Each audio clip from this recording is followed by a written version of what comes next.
Hello, everyone, and welcome to Ryan and Brian Talk Sports, presented by Pickett Sports and Boom Fantasy. Ryan, now I don't know if you saw, but there was a great Rihanna concert last night. That was the headline, I think. I So I don't know think, if you yeah, saw something that. like that. Yeah, I That was the most watched. important thing that happened last night.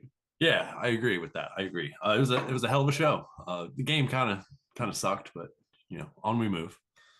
I was actually talking to Tone Stamp as you were, doing whatever the hell you were doing before the show, since you weren't in the actual studio with us. But it is funny that divisional round, the first two games for the Eagles in the playoffs, was only fun if you're an Eagles fan, and it was like garbage games for to watch as non-Eagles fans. And then the Super Yeah, Bowl was like amazing game if you were a fan of football, but if you're like an Eagles fan, it sucked. It was a complete role reversal of like how the playoffs was going. yeah, 100%, man. Yeah, I mean we can go ahead. I'm sure you want to talk about the hold. I kind of do. I guess I'm sure people want to kind of hear our take. I think the first thing that comes to mind for me, there's obviously a shame. It would have been so nice to at least get that chance to have a game-winning drive, but like, at what point, like, can we not just blame the refs and talk about the defense who created zero Who negative played plays, like ass? one incompletion, and zero sacks in the second half? Eh, I mean that was my biggest takeaway after I had a few minutes to kind of ponder back through that game. Is like, what the fuck did our defense do? And we could talk about the field, but I mean, but, Chiefs are but, playing on the but, same field, so yeah. it wasn't an advantage or disadvantage for anybody. Yeah, So I will say I think the biggest thing is yeah, I hate to be the guy that blames coordinators this that, but with John again, he gets very on my very on my nerves, I should say, with I stuff was gonna like say, I was like, what the yeah. fuck does that Sorry, mean? I was reading the names in the chat and I was like trying to like dictate, but yeah, my only thing with guys like him is that the chat is going crazy and I don't like that, but What the hell's going on? I don't know. I think we these are got bots. we got raided from a huge ass party. Yo, thank you so Yeah. much. Book What's Um, it. up? Thank you. this is crazy, but no, I was gonna say Holy was that shit. I hate it because the Eagles' defensive talent is there, and sometimes you can say that a coordinator made a mistake because clearly that field was not great conditions ahead all season long to get this grass right. They didn't, and we just weren't generating pressure with four man pressures. Neither was the Chiefs, and they were just picking Yeah, apart our coverage all day. And never once did Gannon really sit there and say, "Okay, we're not getting this pressure we need. We need to figure out some other way to get to Mahomes or some other way to combat the fact that they're just taking apart our coverage with 3 or 4 seconds into plays because there's no pressure." yeah, And I saw this thing with Jim Schwartz, the good old Jim Schwartz. man, legend. Yeah, yeah. 0-16 Lion legend, I believe, Fun fact, and great Eagles defense coordinator. I do I've never said Jim Shorts my entire life. I just say Jim Shorts, like actual Jim Shorts, Nice. and no one's ever really noticed. But he mentioned that when they played at Wembley, I believe in 2018, how they realized that they couldn't get any coverage, any pressure with four-man coverage with a slick field. So he used a lot more inside stunts and a lot more pressure packages to try to figure out a way to do it since four-man pressure wasn't working. And I looked at that. My first thought was, man, how did we play 60 minutes of a Super Bowl game and no one thought, hey, this shit is not working with this four-man pressure. We're not getting like our strongest front is not doing it with the four-man uh pressure. So everyone in the chat is now asking for a play of the day. We are getting to NBA. It's actually next. But we were gonna do a little recap, but we could actually just move. I'm okay not talking about the Eagles anymore. I Yeah, mean, that was I don't have too much to say, to be honest, man. Fuck, man, that game sucked, dude. I mean, it was a phenomenal game. I'm still thrilled about this team. I like the young talent we'll enter with next season. I am a little worried about this offseason. I do think we do lose a lot of talent.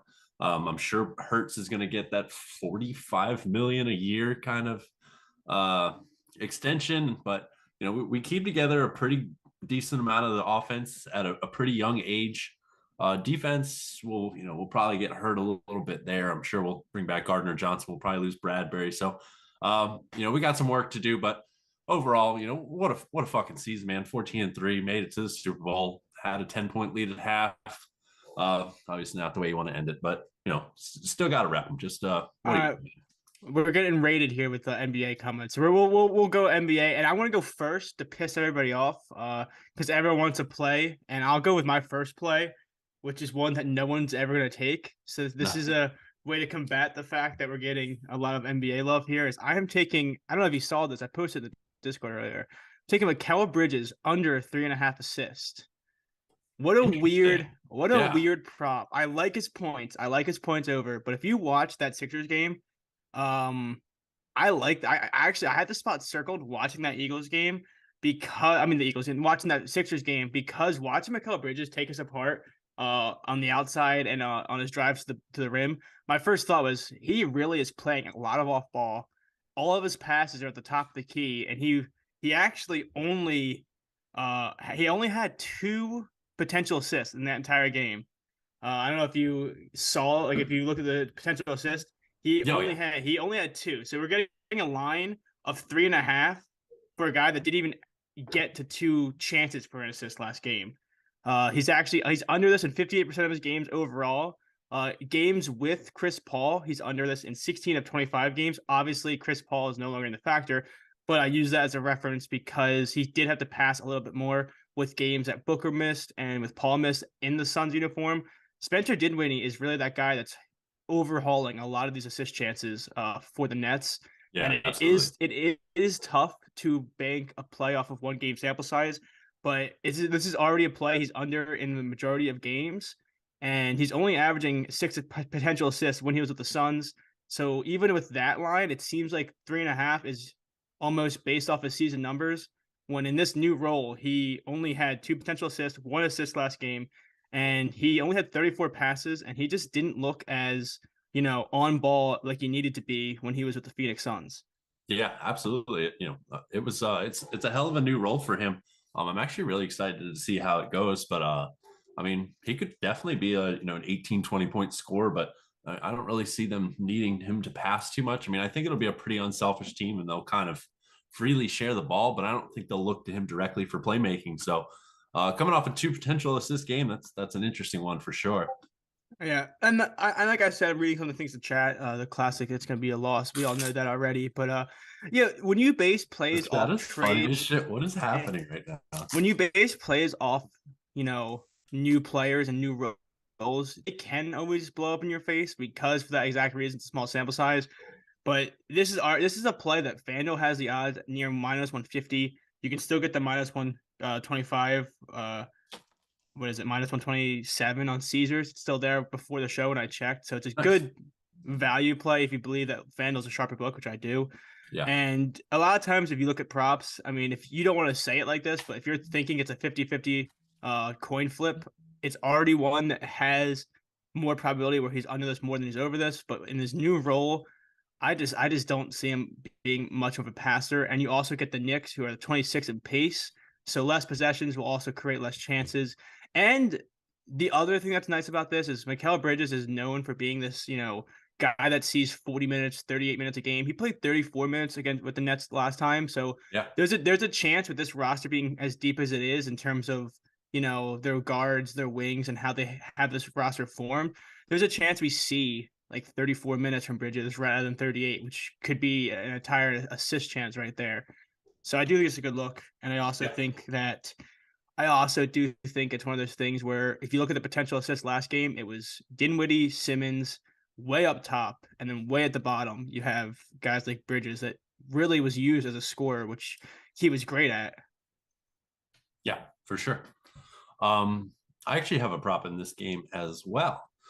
You mentioned how you can sort of get cooked by going off a small sample size, but I also, on the contrary, you could probably or not probably, I mean, you could find some really good value at the same time before the books kind of catch up. And I kind of consider this a potential spot. I really, really like this play. So I went ahead and used my profit boost on this one on FanDuel. I'm not sure how these profit boosts work yet.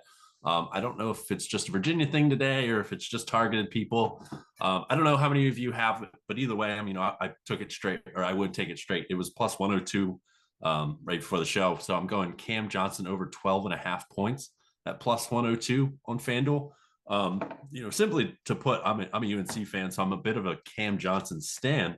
But he's kind of exceeded my expectations as far as his pro career is concerned. I think he's a little bit better than I anticipated him being. And I think he's going to carve out a really nice role on this team. I like the value. The profit boost brought it to 148. So back in Phoenix days, he averaged 13.9 points on 19.5% usage. Of course, again, we're only talking a 1 game sample size, but his usage jumped to 21.9% in his first game as a net. Took 13 shots, 8 threes, and 3 free throws, and he got to start at small forward. And he played 28 minutes. So decent opportunity there for sure. I think we can consider him a second or third option on the floor most of the time.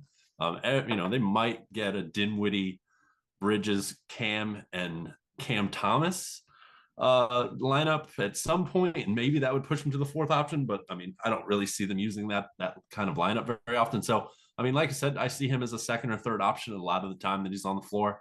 The shots were pretty spread around on the team, but he was second on the team in field goal attempts. He didn't really shoot that well, but he's been a really efficient shooter throughout pretty much in his entire career. So I'm not too discouraged by the fact that he didn't shoot that well. As far as the matchup is concerned, the Knicks allow the most points in the league to small forwards and the 5th most threes. I'm sure if you're familiar with Cam, a lot of his production will come behind the arc, and not so small forward centered. They allow the 5th most threes per game overall as well. So I thought, something that was pretty interesting about last game's, I believe Brooklyn played at like the 3rd fastest pace in the league in that game, over the 1 game sample size. So something to look out for. I was intrigued that they played faster, especially they pulled it off against the slow ass Sixers. So they must have been outrun, and so pretty good amount of possessions. And if he gets around 28 to 30 minutes, I honestly think he clears this fairly easily. I like that. As long as he's scoring without Mikal Bridges passing it to him, I'm all for it. I love the ISO game here, which has been nice. I do like that. Cam Thomas has been great, and after that, he had a terrible game. When everyone decided to ride that wave. But there's so many scoring options now where I do think you can find value in low lines like that with Cam here at 12 and a half for Cam Johnson. That's one of those ones where I think they're so spread out in their scoring options that you can see maybe discounts on their lower lines, and you can kind of attack as everyone's attacking, the higher lines like Bridges or Cam Thomas. You can find value in these lower lines for guys like him. Yeah, absolutely. 12 and a half at plus odds. I was thrilled to get that. I actually don't think I got it at plus. Yeah, I was -102. Minus 102. So you lose 2 cents. Yeah, I got fucked, man. You got fucked, man. Yeah. Yeah. Shit happens though. Yeah, and it's funny enough. I sent the tone stamp. I think he got it, but I do have a same game parlay I actually put up in this game, which is my free bets I got from the Super Bowl. Some people are fun where they Sean in the chat is saying incoming Cam threes all assisted by Mikal. So there's something funny about Sean in the chat saying that, because that means he's rooting for you as he's rooting against me. Like he's not rooting for both plays of this. He's legitimately rooting for yours to do well on the basis that my play gets shit on. That's kind of an interesting dynamic there. Better yet, 4 threes all on Mikal Bridges passes, and he ends at 12. Oh yeah, that's what he says. No, only 4 threes is 12. So he's saying he's going to make 4 threes, and that's it. Maybe he'll get to the line and miss both free throws for you as well. So we'll see what happens there. But I did use my one of my Super Bowl free bets for same game part of this game. And I don't know if we can put that up, but it involves my Mikal Bridges under 3.5 assists, which I also added his 15 plus points on that, which is kind of a little bit correlated if you think that he's going to be scoring and not passing. I mean, not passing like he was last game. Yeah. And then another one I almost took straight, but I didn't. So I added Josh Hart, 6 rebounds. Josh Hart over 5.5 rebounds. It's a line he's been kind of hitting a lot this year. He's in a new role, but he had 11 rebound chance last game, and he kind of came off the bench for the Knicks, but he just looked good. And he's always one of those guys where he kind of reminds me of like the Jrue Holiday type, where if you're trying to bet his props, he's always around. He's always near the rim for rebound chances. And then I added, I'll put it in the chat too, Dinwiddie 5+ assists. So I had a free bet. I used that. So it's from Mikal Bridges under 3.5 assists paired with Dinwiddie 5 or more assists with Mikal Bridges 15 points. And then I added Hart's 6 rebounds. It's plus 450. uh, which I thought was good odds for something that I think is pretty correlated if you think Dinwiddie's doing a lot of passing and Mikal is doing a lot of the scoring, like we Yeah. saw last time. Oh yeah, dude. I like it. So What let were me just the put odds that on that? plus 450. Yeah, gotcha. Awesome. So I did do a same game parlay. So I hope someone in the chat is appreciative that I did something fun, even though it includes an under 3.5 assists in Yeah. it. So it's like still not fun, but still it's something. It is something. Yeah, we'll take what we can get for sure. Awesome. Okay. So we're all set on that game. Well, yeah, I think this is a nice slate. I only have 3 plays, but I'm tempted to have more. And I'm sure I will add 1 or 2 more throughout the night. I think that Porzingis is pretty interesting now that Kuzma's out against the Warriors. I'm curious what they have his line at. I'll go check that at some point during the show. But this is a pretty fun looking slate. There's some fat ass spreads though. Cavs minus 15, Sixers are minus 13. Part of me wants to join the unders club and go Sengun under PRA against Embiid because he's just very foul prone. And obviously Embiid is very good at drawing fouls on centers, but I felt like that was like my main center to the play that is like counting on him to get in foul trouble, which I think is kind of silly if you fully commit on a play with that being your biggest like driving force. So I couldn't quite commit, but I do kind of like the look of Sengun under PRA. Or Jabari Smith, who posted on his story that he couldn't get sleep because of the city. Right. So who knows? That's right. I like that one. One other guy I like in that game is Kenyon Martin Jr. His role's been expanding. I think he will debatably be the biggest beneficiary of this Eric Gordon trade. So it frees him up pretty nicely and gets a good offensive role. Maybe we have Sixers have a fairly decent defense, so it's not a play for me, but just a prop that caught my eye was either his PRA or his PR or his points. It's kind of I like that. I like that, but it's funny because I was thinking that as well. But this is like a tinfoil hat scenario for Brian here. I talked in the third person when I'm being a dick. Is that whenever I see people agree on an under, it never goes well. I don't know. That's just like my tinfoil hat. Like overs, people like overs all the time, but no one likes to bet unders. So sometimes you'll see like 7 people tweet about this under that's like definitely gonna happen, and then you check in and it's like, holy shit, how many threes does Ben Simmons has? He has 4 threes. What does he have, 3 in his whole career, and now he's just balling out? Like, what the hell? Like, I swear, every under that gets too popular, I just kind of feel a little queasy about because it just makes you feel like, okay, everyone's agreeing on under, which never happens. Yeah, absolutely. I have 2 other props. I suppose I could go ahead and jump in. How many more plays do you have? I actually only have 2 in right now, and I think it's partly because I'm so dead inside from yesterday that I don't want to bet at all. Plus, I have this weird feeling that it is like an obscure prop kind of night where everyone's like pissed off at the Super Bowl or like they won so much money on the Super Bowl, so they go big on NBA on this big slate, and then it's like all blowouts, and then no one wins, and then they all cry like I cried yesterday. Yeah. So I'm going the obscure prop routes, hence my under assist for Mikal Bridges. Yeah, I think this is kind of it's almost a little bit of a sketchy night. These obviously these big spreads kind of will freak you out a little bit. I really try not to let a potential blowout deter me from betting a game. With that said, Cavs and Spurs, I don't think I'll touch it. I mean, obviously Jared Allen's PR.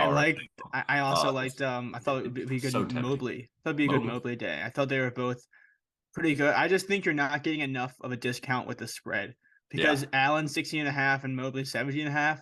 I honestly think if there were one less for both of them, I would give them a hard look. But I think with the 15 point, what was it? They're giving like 15 points. 15 fucking points, dude. I think Mobley could have a game where he scores 20 and 10 in like the first half. But like, I just don't think you're getting enough of a discount for the spread that you're seeing. I think sometimes it's nice to bet higher spreads because you see stars or you see guys in great matchups get like a point or two of a discount because they're potentially banking on it being like not a full game for said player. But that's just one where I didn't see enough value with their PR lines given the circumstances that the Spurs are at. Yeah, I like that. I like that as well. Somebody asked about LaMelo triple double. This seems like the matchup to do it for sure. I think Capella down low, in theory, should rip down a lot of Yeah, yeah, definitely. He could rip down a lot of rebounds in this one, which I guess would be my main concern. But the pace here is going to be ridiculous. This game should be a lot of fun with it over under of 241 and a half. So, this is definitely the LaMelo triple double kind of environment, if you ask me. So I definitely don't mind a sprinkle there, especially if you have a couple extra free bets from last night for sure. With how fun this game's gonna be, do you have any plays in this game or? I don't actually. Oh I want wow, to see what wow. happens with John Collins. Yeah. I'm eyeing DeAndre Hunter at his 16 and a half line. Okay. Trey's assist is at 11 and a half, which is It's kind of crazy, but ridiculous. Yeah, and it's crazy. he probably gets it too. Yeah, it's I can't say it's not warranted, but it's almost a number I just could never touch. Yeah. 10-5 is like my max comfort zone. Like I don't mind taking Harden for 10-5. Trey for 11-5 scares the shit out of me. But Yeah. I like Hunter. The Capella, he's another PR potential guy. 13 and a half is his rebound line though, which is probably right, but man, that sucks.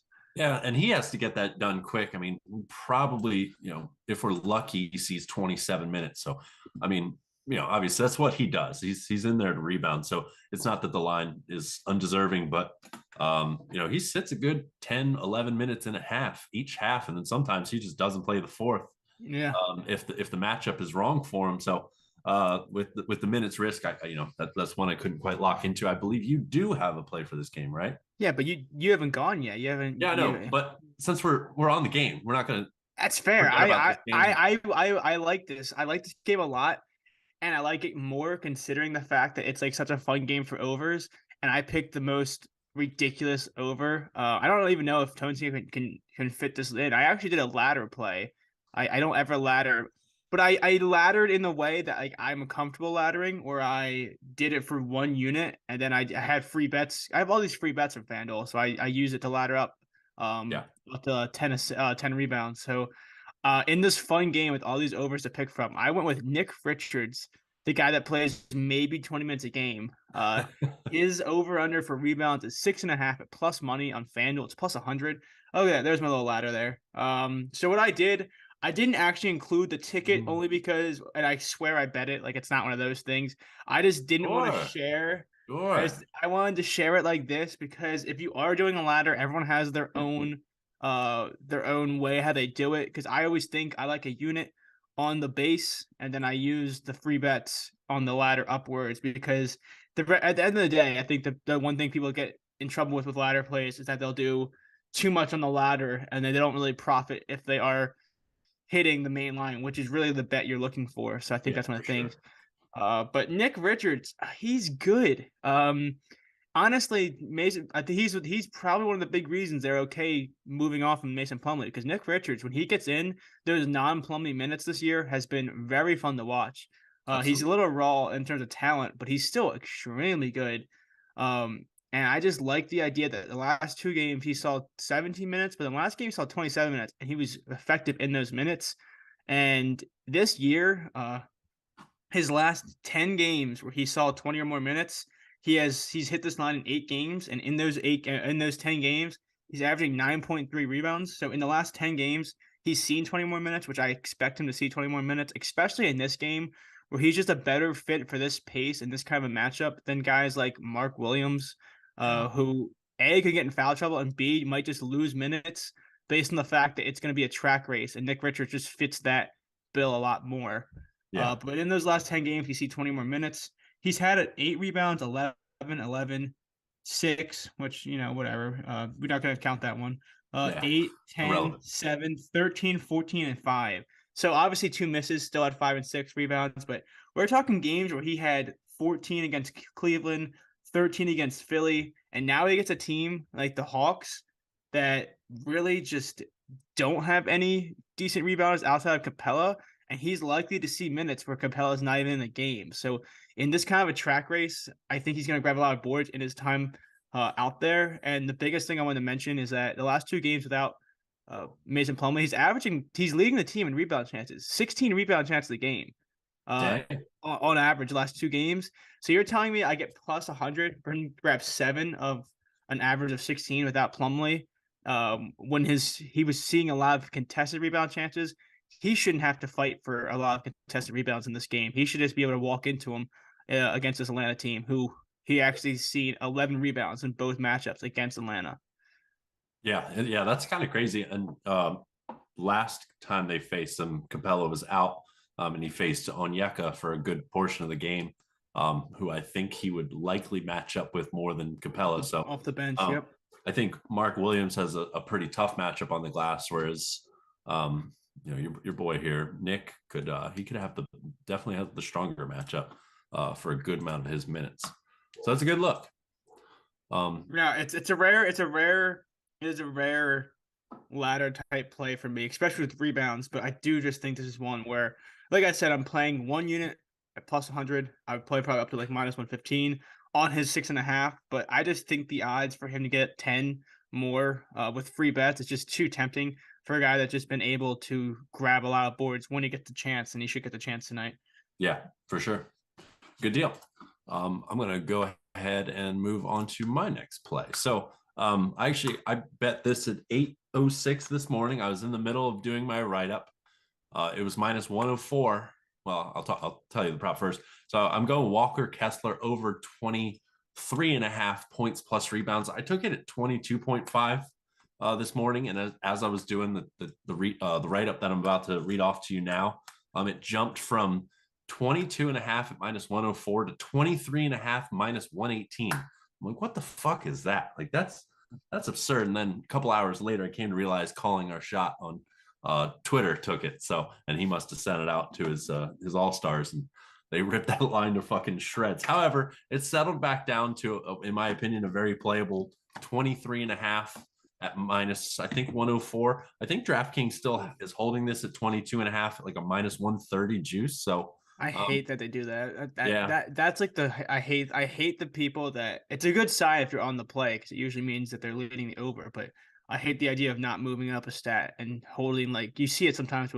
DraftKings will have like Luka Doncic over 39.5 PA at like minus 150, and you're like, all right, like, just, that's so absurd to hang it's minus like 150 on a prop. It's like just grow up and make it 40.5. That's you can keep going. I just wanted to say that it's almost better to buy up the stat and just take the juice a little lower. Yeah. Something fairly significant just happened for this prop, so hopefully you got it in. I'm not really sure how it'll affect the number, but Miles Turner just got ruled out. So we'll see what it pops back up at. It might bump one or two more, but we'll see. Anyway, around it, since the Jared Vanderbilt trade, his minutes have been going up. They've been trending in a nice direction. He went for 27 minutes, then he went for 30, then he went for 32, then he went for 35 in that order. So like, he literally got more minutes every single game. And I found this to be a really, really good matchup for him. So Indiana allows the 6th most points and the 4th most rebounds to centers. And he's been impressive. He's another, I'm a UNC fan. This is one of the most devastating losses I've ever had from a player as far as his transfer to Auburn. I was so sad because I think this guy is so talented. So he's pretty much, he's locked in on a lot of minutes right now. Like I said, he's blossomed a bit since this Vanderbilt trade. He's gone for 13-9, 16-9, 23-9, and then last game was a tough one where he only had 4 points against the Knicks, but he managed to pull down 15 rebounds. So, he still kind of flirted with this line despite not really being able to score. But I think the paint's a lot more wide open tonight and should get much better looks and much more frequent looks down low. And probably the most interesting stat here that I found is Indiana's, they allow the 2nd most offensive rebounds in the league. And in the 21.1 minutes that Walker Kessler plays this season on average, he averages 2.9 offensive rebounds, which is an incredible pace. That's 14th in the league for a guy that is only averaging 21 minutes a game. And now we're seeing him at, closer to 30 minutes a game, if not over 30 minutes a game. And in the 4 games since the Vanderbilt deal, Kessler's 6th in the league in offensive rebounds at 4 per game. So he'll pull down 4 and then, hopefully go right back up with it and grab, or get a dunk or something like that, or an easy layup too. So, all those offensive rebounds for these centers are so awesome because you could rattle off a very quick 3 between the rebound and the 2-pointer. So this felt like a really good matchup for him to bounce back. He only took 3 field goals last game. The paint defense there is kind of in New York without Mitchell Robinson, so I was kind of surprised, but not necessarily discouraged considering his volume and the prior couple games. I'm willing to bet that they look back to him a little bit more than they did last game. So beautiful matchup.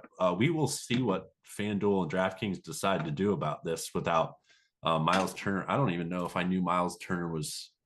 I don't even know if he was on the injury report. He may have been, but Tyrese Halliburton is in just for since I saw the update, and then Miles Turner's out. And to add on to the update you're talking about for your underdog tweets you guys are seeing, if you're familiar now, apparently, I guess tomorrow the Celtics are just gonna punt the entire game. They just announced that Brogdon, Grant Williams, like they just put everybody on their injury report. Tatum's doubtful. RW is not questionable. So it looks like tomorrow the Celtics just aren't really going to play, which is interesting. But I do like this look. You also mentioned a big stat with the offensive rebounds. That's kind of where I like to attack certain centers on PR. Like that's why, as much as I hate and I make fun of Clint Capella for not being that great of a basketball player in certain terms, he does kill on the offensive rebounds. So those kind of guys, when you play their PR, it's awesome to get them in great chances where they can just get the ball, give you 3 stats on one play, offensive rebound. Yes. If you're lucky, they're not that talented, and they give you like 6 stats on a play when they miss 8 different tip-ins and they just keep throwing in. But I do like that look a lot.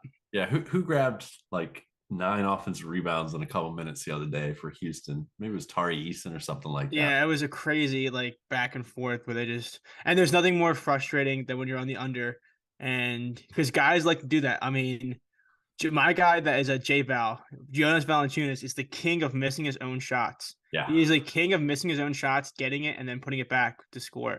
It's like he gets paid by the offensive rebound by himself. It's crazy. But I like that play a lot. And since I'm done with my play, you can continue. You can just rattle off your other play here. Okay, so this is disgusting. Like I almost dislike myself. Oh God, what you do for this one? This is so hideous. I can't stand this guy. It's a Quan guy. Quan's a big fan of him. I don't want to guess who it is now. I hate this dude, and I can't believe I'm doing it. But the number's too attractive. I couldn't resist. Starts with a D. I'll give you a few seconds. D. You can just go for it. Yeah, that's cool. Put you on the spot. DeMar DeRozan. Okay, makes sense. This fucking dude, over 23.5 points at -105 on DraftKings. I thought you were gonna go the Denny route. I thought you were going the bigger stars, Denny Aniva. But yeah, no, not quite. So DeMar, I don't like betting the Bulls. I don't like betting DeMar, but this number was, as soon as I saw it, I kind of had to double take. And of course, the past 4 games or so, like his volume is like way down. But I mean, for the season, the guy's averaging 18 field goals a game. I don't think he's just going to stop shooting forever just because he did for a week or so. At some point, I anticipate this to turn around. He's over this in 62% of the games that he's played this season. So to get it at -105 in a really good matchup, just it called my name. I had to do it. It's a great number, a great matchup versus a bad defense. The Magic allow the second most points to small forwards, and he has ripped them to shreds for 41 points and 32 points so far this season. Like I said, the field goal volume, if that would scare you away, I kind of get it. But I also, players like this are going to shoot the ball. I mean, LaVine has kind of, I guess he's taken over more of the lead role, you could say. But DeMar's not going to shoot 10 times a game forever. At some point he's going to step up, and I think when he sees the right matchup, he will go and do so. And I think this is that matchup. 23.5 is the number that I don't think I've seen for DeMar maybe since I started betting. It's always been a 25.5 would be kind of like your traditional buy low for DeMar. So this is one I didn't anticipate seeing, especially in a matchup this good. So I'm going to go ahead and take the bait. Give me DeMar DeRozan to score 24 or more. You are a master baiter, so I do appreciate that. You've always been good with taking the bait. I do I think I think the problem is someone mentioned Donovan Mitchell in this when we were trying to guess who it was. I What think is Donovan Donovan Mitchell anymore? and I think Mitchell and DeMar fall in those categories, but they're both so talented that it gets frustrating to bet on them when you see at half that they are like 9 points with like 3 shots, and you're like, Jesus, man, just aren't you like just go be you? Like, why are you like you see these guys are stars and they go through these long periods that they just kind of like choose not to be. Like obviously I get basketball. I watch a lot of film. I like basketball a lot. So I get doubles and this and that, but sometimes you watch them in single coverage, just like not be as aggressive as you would want them to be. And it's very frustrating. But Yeah. I was not aware in my sweep of the slate, I was not aware that it is 23.5 for a guy like DeMar DeRozan. So I reluctantly have to say I like that look for Yeah. you. Me too. Yeah, because 23.5, I honestly, some guys are even, no matter how much they're struggling, you always just see the same line every game. And he was seeing 26.5, and now 3 points is a long way to drop, especially Yeah, against man. the Magic. Yeah, man. Had to do it. Had to do it. Actually, I locked this one in. I probably sent this to Tone at 4:30 because I debated it from 8 a.m. until 4:30, and finally it's like, let's do it. So here we are, man. Yeah, it's gonna make you start drinking again, but it's all right. It's Not today. when I'm I good was on alcohol for the day or the week or the month, maybe. We'll yeah, see. my apartment in college, we had a poster made, like a giant poster from a Hulk Hogan tweet that said, "I'm never drinking again, brother." It's like the most inaccurate, like grammatical, whatever tweet, and we printed that tweet out and we had it over Nice. a wall. So Yeah. that was me today in my group chat. I'm a never drinking again, brother. So that's kind of where I'm at. But at least yesterday, if you were drinking and pre-gaming a lot for the Eagles game, it helps you forget about it. So that's always a fun time. Yeah, I did just get the update that John Collins is out. I want to look into how Bogdanovich like usage increases without Collins. So I do like Hunter, but I also don't want to do anything there yet. I think Bogdanovich might have some good potential Yeah. to kind of slot in there, and they could play Like kind of small against a small team. 40 points at least. Yeah, I would think. I think so. I was gonna say anyone that was been tuning in for a while, I think this really helps Nick Richards as a lot. I was actually really hoping that Collins wouldn't play, and it's one of those injuries where him not playing doesn't affect his line. Like it's not like you're gonna see Nick Richards' lines get bumped because of that, Yeah. but you will. I think it helps him a lot in terms of just having a better matchup on the glass. So I do like that Yep. And for Collins that has been play. yeah, and Collins has been fairly decent on the glass this year. So Yeah, he's it's a good aggressive. guy to kind of get out of the way. Yeah, and then you have one more play, if I'm not mistaken. Is that? That's, Oh no, yeah, that's it for me. that was three. Yeah, that's three. Oh right. There, I'm eyeing a lot. These last three games: the Timberwolves, Mavs, Wizards, Warriors, Lakers, Blazers.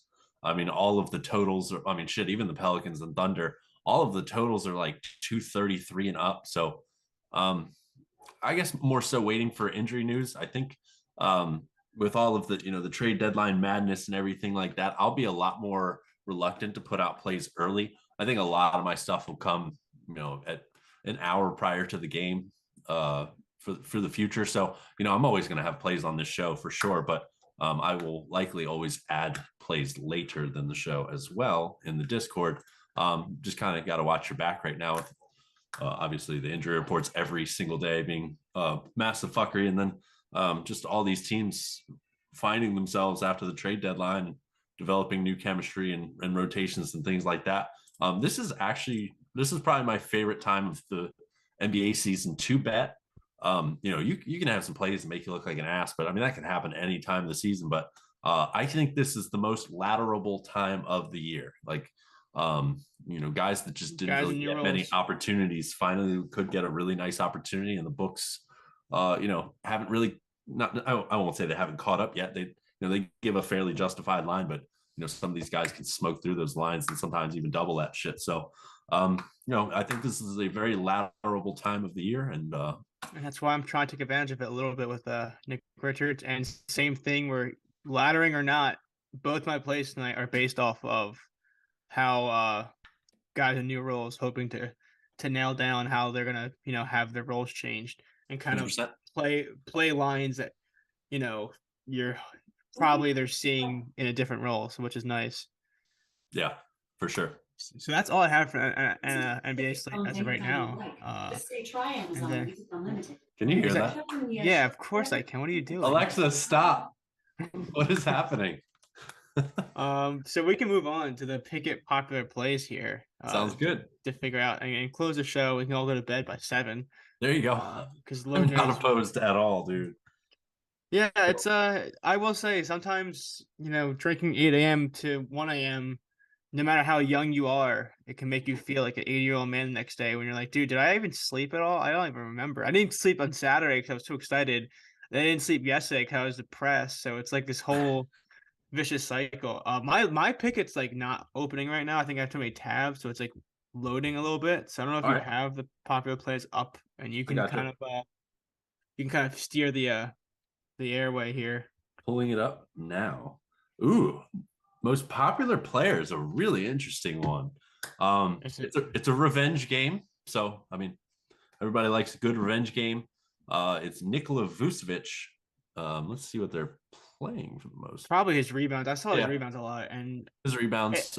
It's crazy that people still allowed at rebounds after watching his 0 rebound second half a few weeks ago, which is a little dangerous. That shit was insane. Yeah, I think probably even since that specific game, he's gone absolutely insane. Was that against Charlotte where he had 9 in the first half? I believe so. In the second half. And then he had 0.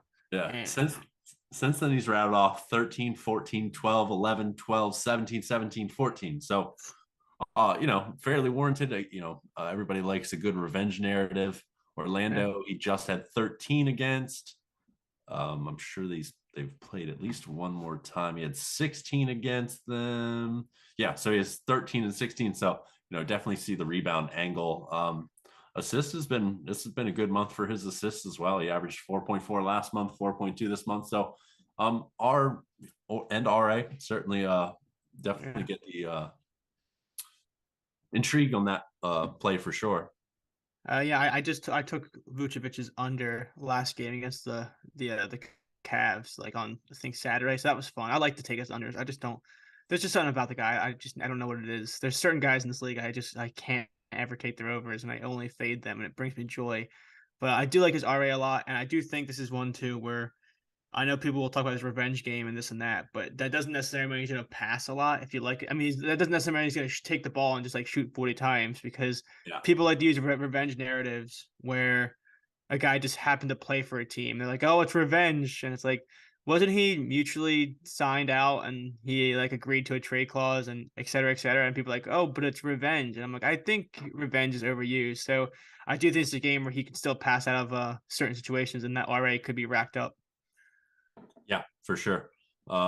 So number 2 on this list is Dallas Mavericks' newest player, Kyrie Irving. Looks like his assist actually is the most bet prop. Rebounds plus assist is second. Points plus assist is third. I'll actually go ahead and say points plus assist is something I've considered pretty much all day long. So I really like the PA look. I have not committed to it, but I'm kind of on board with the Pickett crowd. I definitely see the intrigue there. So somebody came in and said that they're late. So what you guys cooking up? So we've given out all of our plays, but we'll go ahead real quick. I can recap. I got Walker Kessler over 23.5 points plus rebounds. On FanDuel, I have Cam Johnson over 12.5 points on FanDuel, and then I have DeMar DeRozan over 23.5 points on DraftKings. So appreciate you tuning in. So don't mind recapping for you.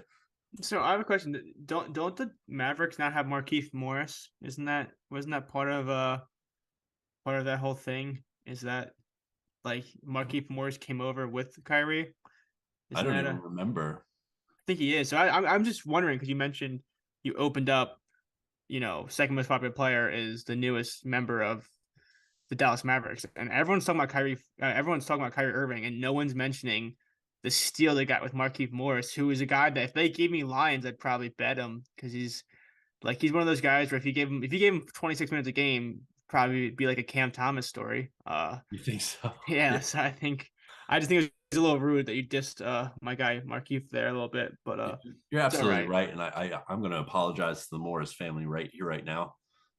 It's funny. The Mavericks depth chart on ESPN, they have him as their 5th power forward behind Josh Green, Bullock, Bertans, who's out, and then Wood.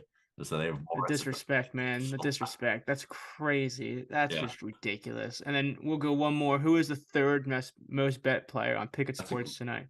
It's a great question. That is Paolo Banchero. The number 1 bet prop is rebounds, actually. He's been going hard on the rebounds. He's been boarding the ball a lot recently. I did see some people taking his RA. I think calling our shot. You mentioned him earlier. He did take his RA, which I believe was 10.5. Yeah, I mean, he ripped down 13 last game against the Heat. That's a tough matchup. This one's certainly easier. I wonder what the Bulls are allergic to rebounds. If you didn't know that, what line do they hang here for rebounds? I think he's 7.5 juice to the over. When I saw it this morning, I don't think he got 8.5 yet. He's not in that realm. No, he's 7.5 at plus 110 though. So it was there. I think it was minus 112 when I saw it at some point of the day. So plus money is not bad at all. Yeah, not bad. He's hit it every game this month, and then the last game of last month as well. So we're talking a 7-game streak of over 7.5. We're getting plus odds. So I like that. I understand the intrigue. I'm a weird person. So when I first yeah, thank you. When I first started sports betting, I was a huge trends guy. And then that was probably the main thing I based my bets off of. And over the course of the past couple of years, I've grown to almost hate trends. So like when I see somebody hit 7 in a row and then you're getting plus odds for the 8th, I'm horrified of that. Yeah. It scares the shit out of me. Yeah, it's very humbling to think, oh yeah, like of course this is like gonna happen. He's done it 9 of his last 10 games. And I'm like, yeah, but I mean, of course. You don't think the books knew that too? That's we'll close up the show with my advice. I've given it before, but no matter how many models you can build or how many like research you can do, I will always say you're never going to be as smart as the books, which is not saying you can't beat the books, but for everything you can do with the computer or with your, toilet with your phone, to look at props, just know that, like they are smart as hell, and you're not going to necessarily always be able to beat them just because you're like, oh my god, this guy has 8 rebounds in 6 straight games. They don't even, and they're just still hanging this line. Like, yeah, it's an interesting one. I bring that up because I wrapped up with I wanted to say with my 2 plays, and you give you your plays, but I bring that up because with my Nick Richards over 6.5 bet, this is a play where he's hit it pretty comfortably both times without Mason Plumlee, but based off of his season numbers, you really can't give anything more than 6.5. Like, it'd be crazy for the books to lay anything higher than that number. Yeah. He's only over this in 2 of his last 10 games. But with his minutes he should be seeing, it's one of those ones where you hopefully get one over on the books with this one. So my 2 plays tonight are Nick Richards over 6.5, rebounds plus 100 on FanDuel. I've used free bets to take them for 8+ and 10+, and to share that our friend Nick Larson, the ladder guy in our Discord, he has him up to 12. I haven't taken up to 12 yet, but it's plus. Is it 1,000? Yeah, it's 1,000, which is kind of one of those ones you throw $5 on and you just hope he goes super ham. Yeah. And then the other play I have in this game is, not in this game, in this slate, is I took Mikal Bridges under 3.5 assists at minus 127. That's on Caesars Sportsbook. It's really juiced other places. I wouldn't play it past like minus 130, minus 135, which is the juice you're getting at Caesars or on DraftKings. And then I did have a same game parlay. I'm not sure. I think it's on the screen there now. Yeah, look at that. It's Mikal Bridges under 3.5 assists. Mikal Bridges 15+ points, which is a nice correlation there. And then Spencer Dinwiddie 5+ assists, which goes into the fact that I'm hoping Mikal Bridges does a lot of the scoring, not the passing. And Josh Hart 6.5, over 6 rebounds, so over 5.5 rebounds, 6+, whatever you want to call it. I used a free bet on this from my Gronk kick of whatever the hell that was. He missed it, right? He missed it, and they Was still it really celebrated. live, or was that pre-recorded? There's no way that was live. I was actually really excited to watch that on the field at like during the game and like have the crowd cheer him on, and then Gronk came in and fucking it was some weird ass like high school football place with like a cactus in the background and like 6 people there live, and then like, oh, this is live, trust us. And we're just gonna give you free bets anyway. Like, he missed it, and like they didn't even like they didn't even like have a good response. It literally with the voiceover was like, "Oh, he missed. We'll give you bets." Yeah. And it just like cut right Yes, back to like anyway. just What the cut back. fuck Like they was didn't even like, that? explain it. Like and then like the fireworks went off and they all cheered as if he made it and Gronk's on the ground like complete. Like, he's like, "Fuck, I missed it," and they're all like cheering around him and he's like, "What are you guys doing? Do you have half a brain?" And like honestly, I swear my theory is that some secondary ad team like sold FanDuel on like this idea and they're like, "Yeah, sure, let's run it." And then they hyped it up for like a month and then they didn't really have a plan to make it like decent and then that happened. So I don't know what that was. Dude, that was so odd. I almost didn't believe my eyes when I saw it. I was like, what the fuck am I watching? Like we've been watching commercials and seeing like promotions for this for so long. For him to just brick the kick. I'm not even sure it was live. It could have It definitely was. It could have been live, but I just don't see that being a live thing. Because the thing is like I thought the whole point was it's supposed to be live at the Super Bowl. Like I thought he was gonna kick it like during halftime, like during a break on the I field. never even really considered where it was gonna be kicked, but yeah. Like, but like, wouldn't you just naturally assume he's kicking it on the field for the Super Bowl? Like, it was like the reason. I'm sorry, I get really passionate about certain things, but the reason I'm so mad about it is because when I first heard the promo and saw the commercial, my first thought was, "This is dumb as hell." And then after they kept hyping it up, I was like, you know what? This is pretty cool. I'm really excited for this. And then all my friends were waiting for it. And then we got that. So it's the fact that they twisted me to think like, oh, I'm excited for this now. I'm hyped as hell. Just for that shit to come on. I was so mad. Like, I don't know what was worse, the Eagles losing the Super Bowl or how mad I got when that came on, which is dramatic, but I like my mood shifted at this Super Bowl party. I was legitimately pissed off. I felt betrayed. Like I literally felt betrayed. And it's still like I think I made like 3 tweets about it. I was like pissed off that was the shit I got. Yeah. Anyway, Ryan, recap your plays. Sorry about that. One super random trivia question. What is Paolo Banchero shooting from 3 in February so far in 6 games? What percentage is Paolo shooting? I don't know. Probably better than Rob Gronkowski's field goal percentage of 0. It is better than that. But I'm going to give you 2 quick guesses. Then I'll recap and we get the hell out of here. 69%. No. Damn it. 38%. No. 103. 4.8%.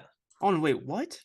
He's hit 4.8% of 3.5 attempts a game. He's made 1 all month and he averages 3.5 attempts a game. That's crazy. Damn, I was fucking percent. That's wild, dude. Well, there's no quit in him, that's for sure. He hit 33% last month. I mean, that's fairly respectable. That's a little below league average, but yeah, 4.5%. I just saw that while we're in the middle of the show, so I just had to share. Anyway, I'll go ahead and recap. I got Walker Kessler over 23.5 points plus rebounds on FanDuel. Now, while I was giving that one out, Miles Turner got ruled out. I don't actually know where it shifted to, but let me check for you. It was PR, right? Yeah, PR.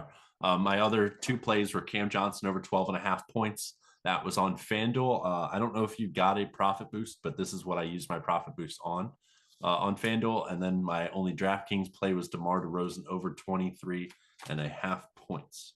And real quick, I'm going to try to get a quick peek into the move on this Walker Kessler line. It's still 23.5 minus 106 on FanDuel, so it didn't really move. So yeah, that's awesome.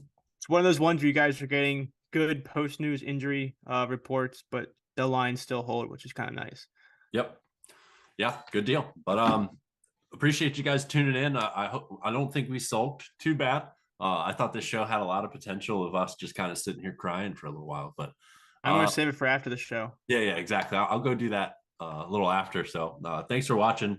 Let's go make some money. It's a pretty fun slate out there tonight. So hopefully it treats everybody nicely. Yeah, we appreciate you guys being here as always. Ryan and Brian Talk Sports, presented by Pickett Sports and Boom Fantasy. My advice for today is day after the Super Bowl, have fun, nice slate, make some money, but also don't go too crazy because I wouldn't be surprised if 4 hours from now Twitter is going crazy with 3 blowouts, nothing hitting.